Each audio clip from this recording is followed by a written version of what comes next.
Hello, trumpet players. In this video, I want to talk to you about often going to the end of your air string.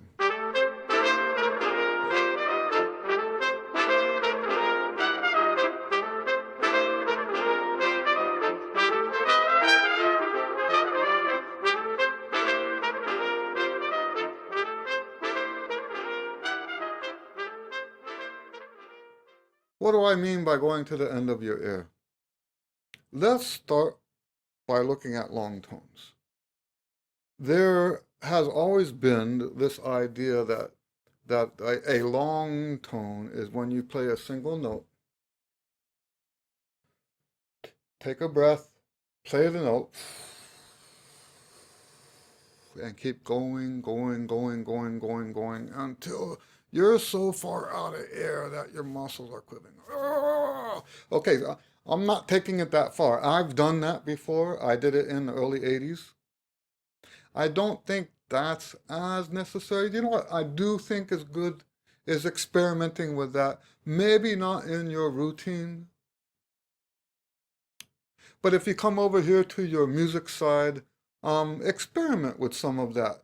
Play just one note and see if you can take it so far that your lungs have emptied completely out of air and you're still pushing and your whole body's quivering.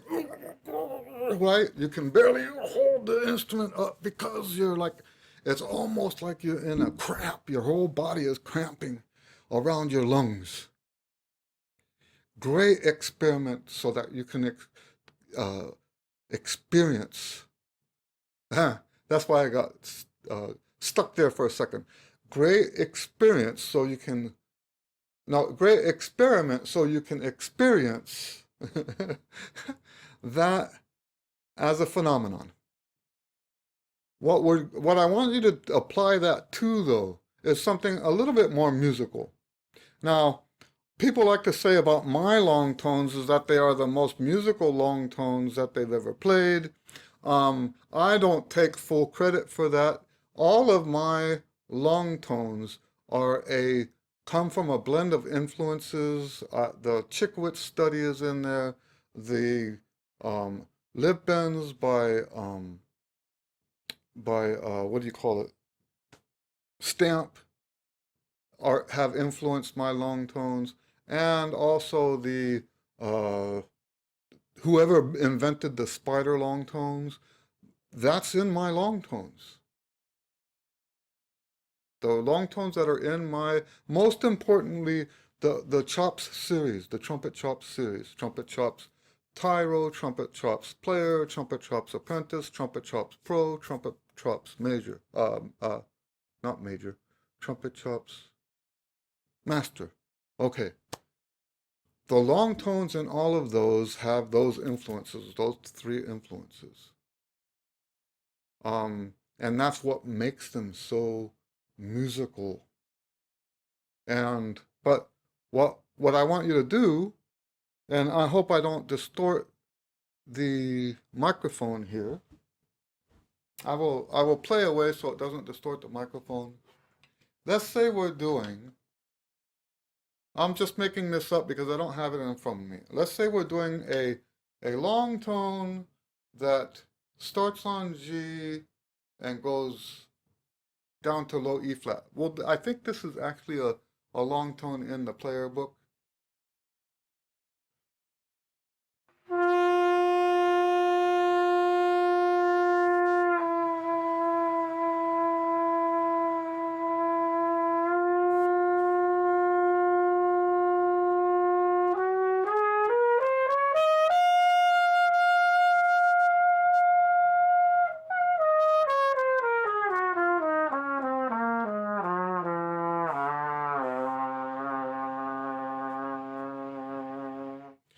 Now, when I got to the end of my air,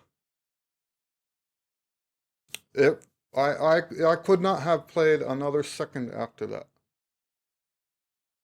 because all of what was in here was gone.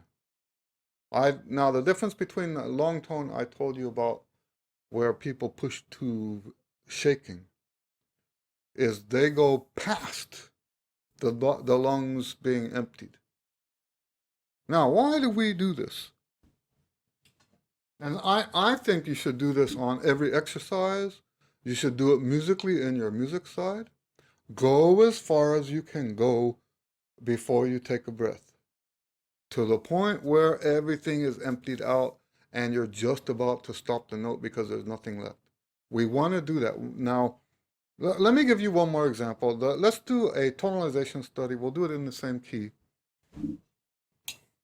And by the way, I'm using a mouthpiece I would never, never, ever use. That's why it sounds the way it does. I don't like it. But I have a gig this week that so I haven't had as much high note stuff lately, and my the mouthpiece that I use, I'm cracking notes on it right now, and I need to get used to the mouthpiece.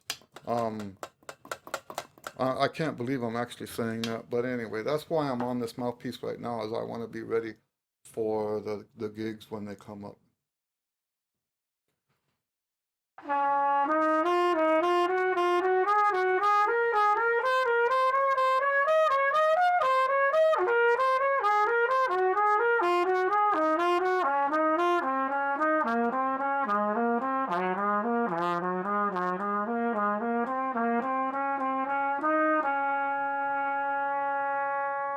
Okay, that didn't use up all my air. For a lot of students that I teach, that would have used up all their air. It didn't use it up for me. I commonly go for the higher tonalization studies. I commonly go to the end of my air. If I'm not at the end of my air yet, you heard me do that here. I slowed down at the end so I could push it, push it, push it. Now, why do we do this? And I'm going to share with you my theory. The reason I do this is because I believe it's a different set of muscles at the end of your air than it is at the beginning of your air. When you're at the end of your air, not the oral cavity, the thoracic cavity, everything is squished. So you're using different muscles. I actually believe that one of the reasons people don't go to the end of their air is because the muscles at the beginning of the air, they've already strengthened those. And when they get to the stuff that feels weaker, they recognize that it feels weaker and they quit. They stop the air because they think they've reached some sort of threshold. They haven't. It's just a different set of muscles, and they have not yet strengthened those muscles. If you take in your routine and in your music practice, so on the music side, we go longer and longer and longer phrases. On the exercise side, the exercises you do should already challenge you that way. The exercises you do should take you to the end of your air. If they don't, do it twice or slow it down. Do something to make it take longer so that you push that ability. But that's why I do this, is I want to be just as strong. Now, I have a theory about this end of air stuff. Someone who is strong at that position, I told you the muscles are in a different place. The bones are in a different place. Someone who is strong at that position has a stronger core already anyway. So when it comes time to play louder, they can do that with control because of the way they practice to the end of their air. And that's one of the answers when people say, well, where are the dynamics in your routine? Well, that's part of it. Is you don't need the dynamics if you're going to the end of your air. It's the same thing. the strength that you get in the core muscles is enough to give you that powerful air for playing louder with control. So I think it's much better to practice end of air stuff than it is to practice louder. It's not that I'm against practicing louder, but we want to do this end of the air thing because of how it strengthens our core muscles. It's sort of like doing planks. I do recommend doing planks. That's an exercise that I do quite often. Uh, well, daily. I actually do planks more often than I do practicing, right? Um, so anyway, yes. So if you have any questions about this, please, or comments, right? If you disagree, you guys know that I don't have a problem with people disagreeing with me. In my little world, I'm right until someone proves me wrong. And if you do successfully bring something to my attention, I will listen. And I might change my mind. That's how I got where I am. Worst thing in the world is for a teacher to follow his own dogma, right? I've been using that word a lot lately because I encounter it so much. Dogma. The worst thing in the world is for a teacher to swallow his own dogma and start teaching his own dogma. Worst thing in the world.